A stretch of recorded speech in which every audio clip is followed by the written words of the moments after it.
Señor ministro, ¿qué puede decirnos sobre el caso de Edward Snowden? ¿Cuál es su opinión sobre las filtraciones de este contratista de la NSA, sobre las revelaciones de este espionaje dentro y fuera de Estados Unidos? ¿Qué lección ha dejado todo Edward esto? Snowden le abrió los ojos al mundo respecto a un delito internacional. El haber espiado a todos los países del mundo por parte de la Oficina de Inteligencia, de la NSA en Estados Unidos, eso significa haber violado las leyes internacionales. Y además de eso, haber violado la confianza internacional. Ya no solamente en lo que Estados Unidos llama a sus amigos y sus enemigos, que ya de por sí es grave, porque en el mundo no hay amigos y enemigos. Todos los países somos países que nos merecemos respeto y consideración. Pero incluso en ese mismo lenguaje del gobierno norteamericano, ya ni siquiera a sus amigos los respetó, sino que quiso saber todo lo que pasaba. De tal manera que la denuncia que presentó Snowden es una denuncia útil para corregir las cosas que estaban pasando. Y las Naciones Unidas debería de enfrentar eso. Lamentablemente, a veces las relaciones de poder hacen que esos temas no se traten. Por ejemplo, no es un tema que se trata ahora en la Asamblea General. Es lamentable. La presidenta de Brasil, Dilma Rousseff, canceló su visita de Estado a Washington en base a información proveniente de las filtraciones que dice que tanto ella como la empresa petrolera brasileña Petrobras fueron objeto del espionaje estadounidense. ¿Cree que a usted lo están espiando aquí en la misión o en la Embajada de Ecuador en Washington? No se lo puedo decir, pero cuando yo fui a visitar hace unas pocas semanas a Julian Assange en nuestra embajada en Londres, Julian Assange in London, a Julian in Assange, your embassy. encontraron unos días antes de mi visita un micrófono oculto en las oficinas de nuestra embajadora. Todavía no podemos confirmar quién lo puso, pero nos imaginamos. Pero además la información de Snowden es que han espiado a todos, de tal manera que habría que suponer que también a nosotros nos han espiado. Venezuela ha ofrecido asilo político a Edward Snowden. ¿Está Ecuador considerando hacer lo mismo, así como lo hizo con Julian Assange? Nosotros somos un país muy soberano y muy firme en nuestras posiciones. Y Julian Assange está siendo protegido por un asilo que el Ecuador le dio. Cuando el caso de Edward Snowden salió a la luz, el Ecuador fue el primer país en ofrecer analizar su solicitud,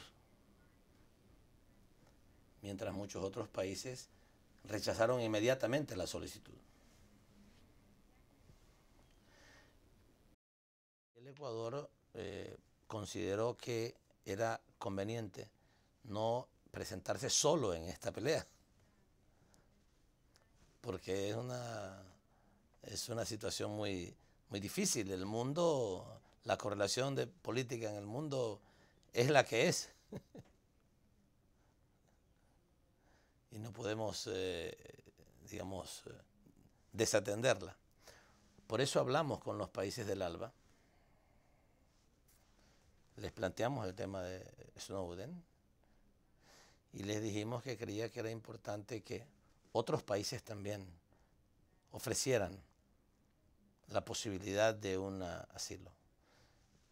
Y a partir de eso hubo esta reacción de Venezuela, de Nicaragua y de Bolivia de ofrecerle directamente el asilo. Nos pareció bien porque tampoco podemos nosotros como Ecuador ponernos todos los temas encima de nosotros como si fuéramos un país muy poderoso. No es así. Por eso nos alegra que haya recibido ya la decisión de ofrecerle asilo estos otros países a Snowden, de tal manera que no nos caiga todo a nosotros encima. Y sobre el caso de Julian Assange, ¿cómo cree usted que se va a resolver esta situación? Él sigue en la Embajada de Ecuador en Londres, lleva allí más de un año. Sí, y lamentablemente el Reino Unido todavía no ofrece el salvoconducto.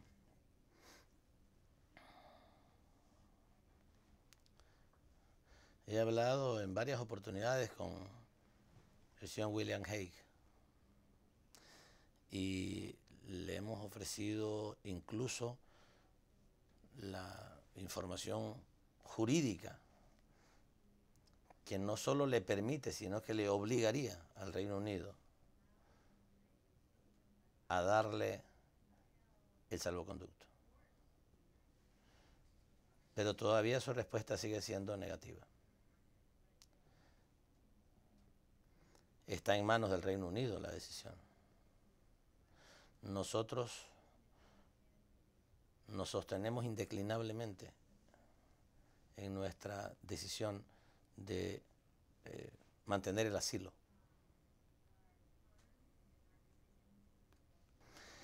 Incluso le hemos planteado al Reino Unido organizar una comisión binacional para seguir estudiando los temas jurídicos que le puedan permitir al Reino Unido dar el salvoconducto.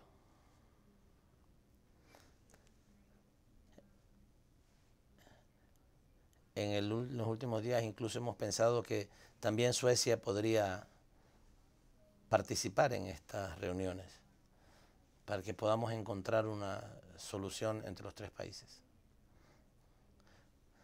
Lo grave es que a pesar de que el señor Assange no ha sido condenado, es más, ni siquiera ha comenzado el juicio. Ya tiene 1 año y 3 meses privado de su libertad. Por eso también quisiéramos que Suecia participe en esto. Porque a pesar de que en muchos otros casos la justicia sueca ha ido a tomar declaraciones a personas acusadas de delito en otras partes del mundo, no entendemos por qué. No entendemos por qué solamente en este caso, que se trata de una persona que está en la Embajada del Ecuador, Suecia no acepta ir a tomarle las declaraciones. Nos parece un acto discriminatorio. Pero bueno, es parte de la soberanía de un país de hacer o no hacer las cosas.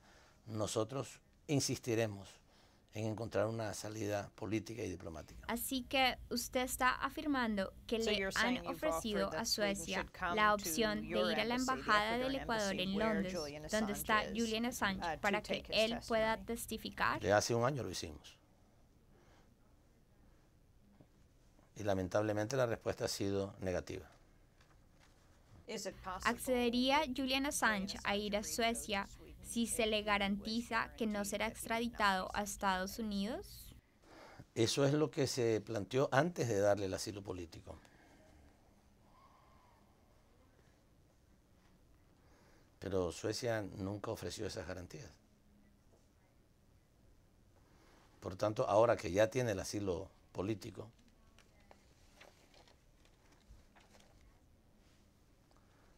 La solución tiene que venir por otro lado, porque nosotros no podemos devolver al señor Assange por compromisos, los compromisos internacionales, normas internacionales y por lo que dice también nuestra Constitución.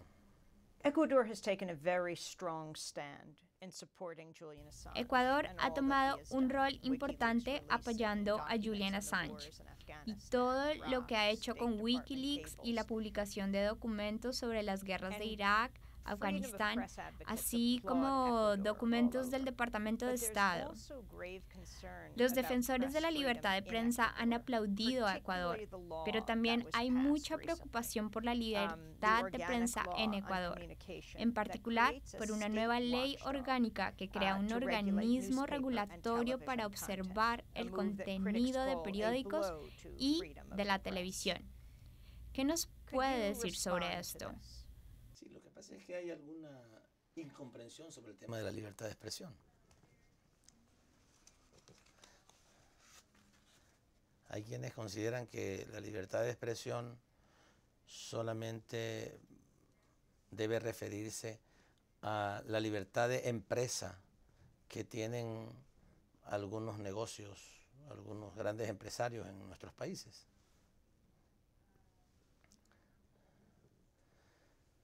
Para nosotros la libertad de expresión es un concepto mucho más amplio. Implica, en primer lugar, que todos tenemos libertad de expresión. No solamente los grandes emporios de medios de comunicación, sino que también la tienen los sindicatos, las universidades, los gobiernos locales, las asociaciones. Y lo que la ley hace es favorecer esa amplitud en la libertad de expresión. Eso, por supuesto, que no les gusta a quienes han tenido monopolizada la libertad de expresión y el control de lo que se llama la opinión pública. Cuando en Ecuador se dice la opinión pública, ¿qué dicen los editorialistas de esos 5 grandes medios de comunicación? Esa es la opinión pública. Cuando nosotros hemos promovido la amplitud de las potencialidades, las posibilidades de que otras personas, de otras instituciones, también tengan acceso a los medios, acceso a tener medios de comunicación,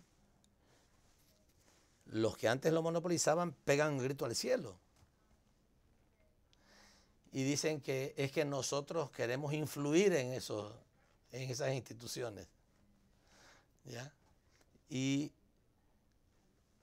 en el Ecuador no existían medios públicos, por ejemplo, televisión pública, radio pública, periódicos públicos, como ahora hay.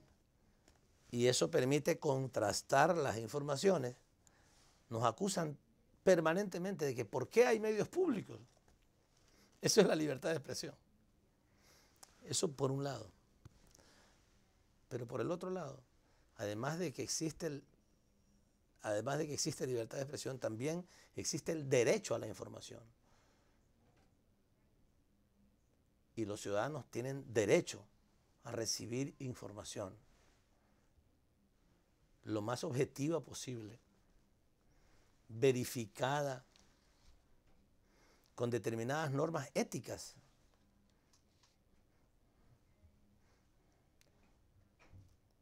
Y eso tampoco a quienes monopolizaban los medios de comunicación quieren que se hable de estos conceptos. Quiero decirle que nosotros no estamos de acuerdo con la censura previa. Nunca hemos pensado en nuestro gobierno en esos conceptos, pero sí estamos de acuerdo con la responsabilidad ulterior. Y esto es lo que forma parte de la Ley Orgánica de Comunicación.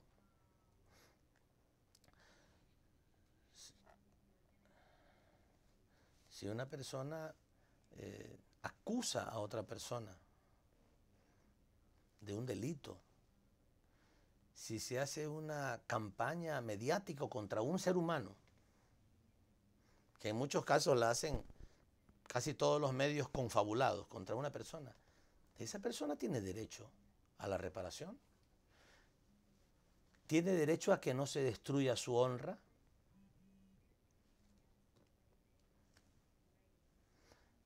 Pero estos grandes medios de comunicación no aceptan tener ese tipo de, digamos, no aceptan que existan estos conceptos siquiera en nuestra legislación.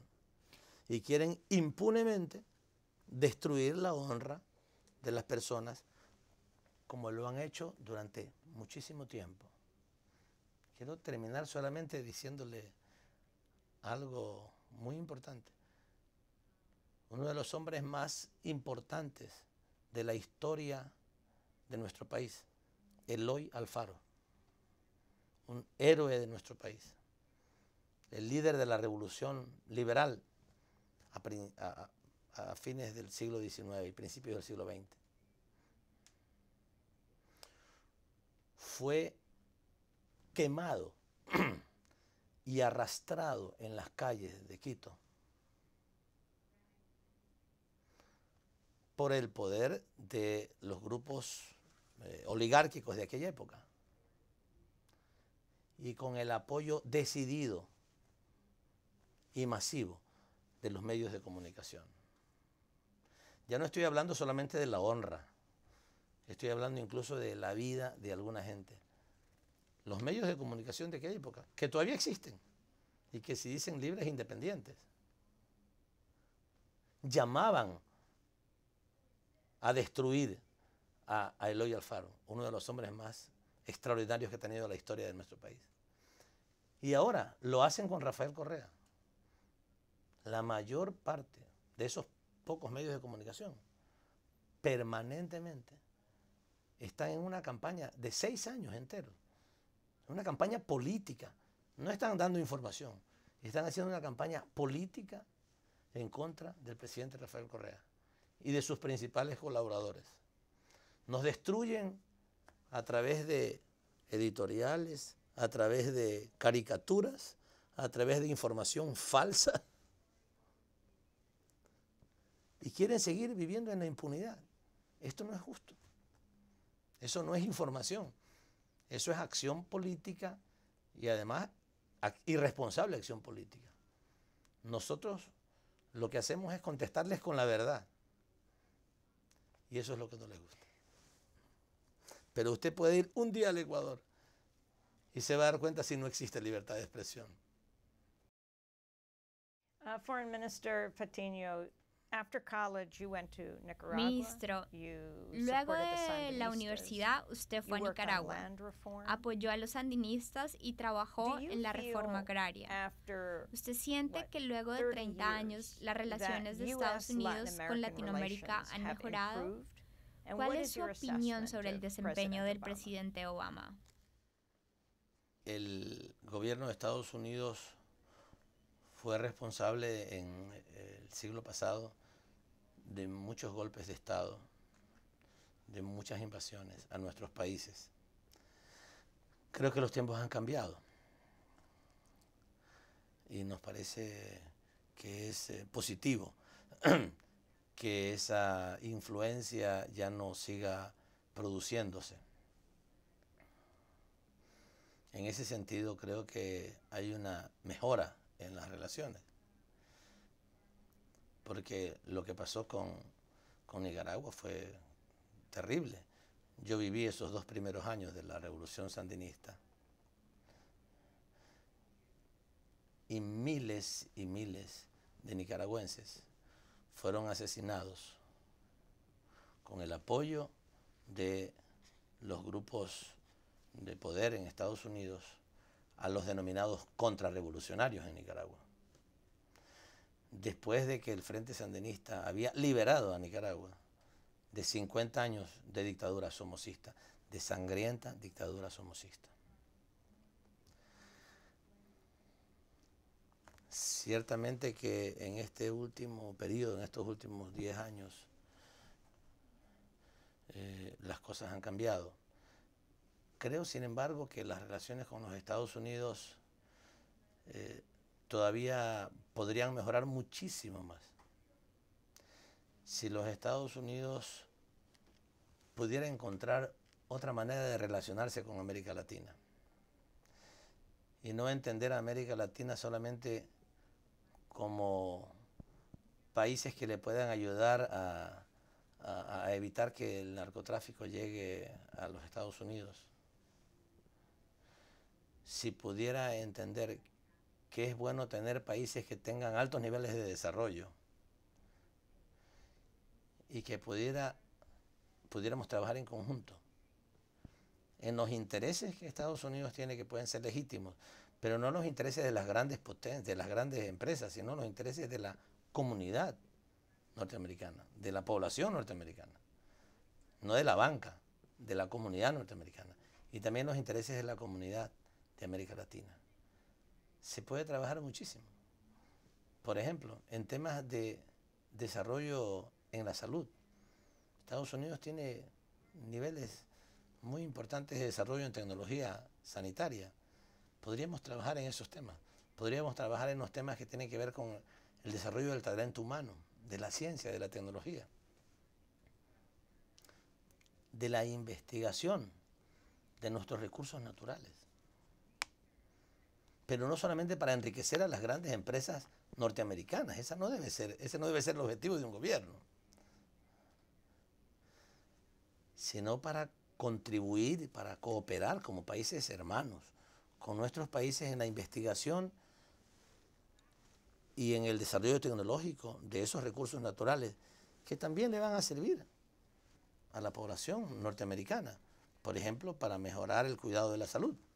Nosotros tenemos en la Amazonía un laboratorio maravilloso y una fuente de salud gigantesca. Pero la visión tiene que ser otra.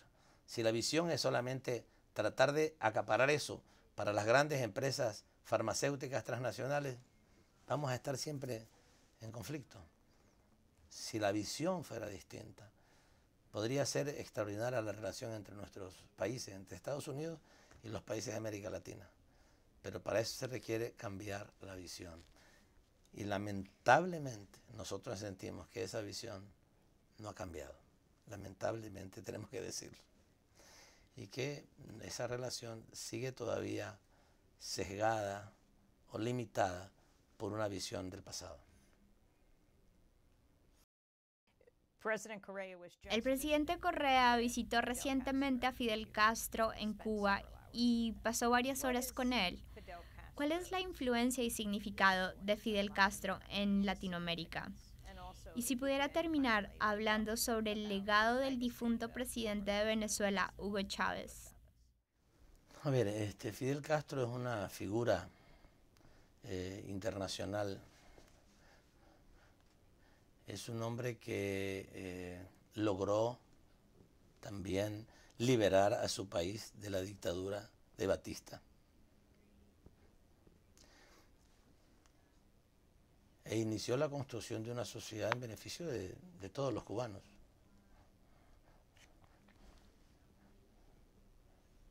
Lamentablemente, la reacción del gobierno de los Estados Unidos que se ha mantenido fue atacarlo y ahora mantener un criminal bloqueo.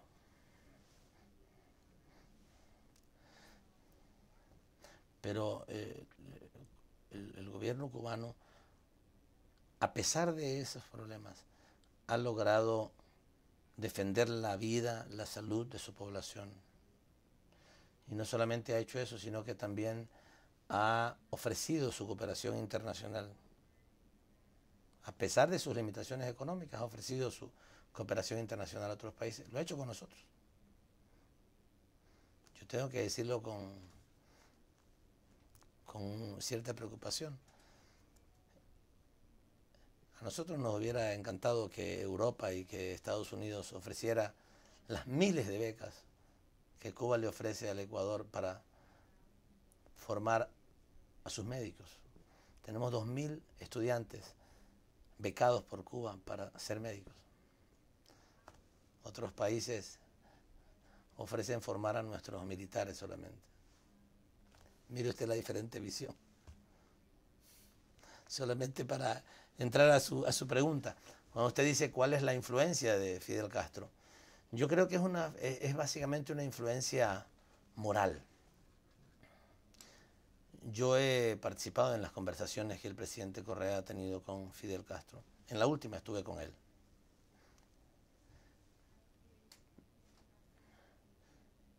Nunca, ni siquiera un consejo. Ni siquiera un consejo. El presidente Fidel Castro, digamos, el expresidente Fidel Castro nos da a nosotros. Conversamos de los temas mundiales, claro.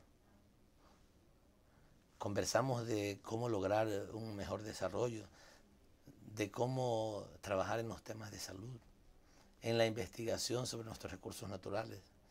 Las conversaciones van por ahí, van por ese nivel. A propósito, ¿cuál es el estado de salud de Fidel Castro? Él está un poco con dificultades para la movilidad, pero en términos de su razonamiento, de sus preocupaciones por los temas mundiales, es extraordinario lo que se aprende de él en cada reunión que se tiene.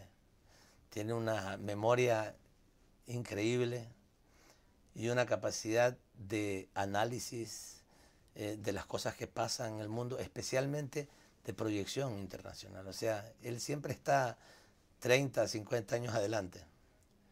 En ese sentido está muy bien, pero tiene algunos problemas para su movilidad desde hace algún tiempo. ¿Y sobre el legado de Hugo Chávez? El legado de Hugo Chávez es extraordinario. Después de la Revolución Cubana, es justamente en 1998 que Fidel Chávez llega al gobierno. Estaba absolutamente solo en América Latina, con muchísimos gobiernos de derecha y neoliberales. Y se batió solito en los eventos internacionales. Fue muy difícil para él, porque entendemos lo difícil que sería tener una voz y todas las otras voces en contra. Pero poco a poco llegaron otros gobiernos progresistas, muchos ahora, Brasil, Argentina, Uruguay, Chile, Ecuador, Bolivia, Nicaragua, muchísimos otros países, en el Caribe también, que permiten ahora que América Latina sea distinta. Pero la fortaleza del discurso y de la propuesta de Hugo Chávez para ir creando la integración sudamericana y latinoamericana es indiscutible. Tuvo mucho que ver de unidad. De tal manera que nosotros lo recordamos con mucho respeto, también con gran cariño, porque así como lo hizo con el Ecuador, lo hizo con muchos otros países, estuvo allí en los momentos difíciles, respaldando nuestros procesos de transformación y particularmente construyendo el sueño de Bolívar, que es la unidad latinoamericana.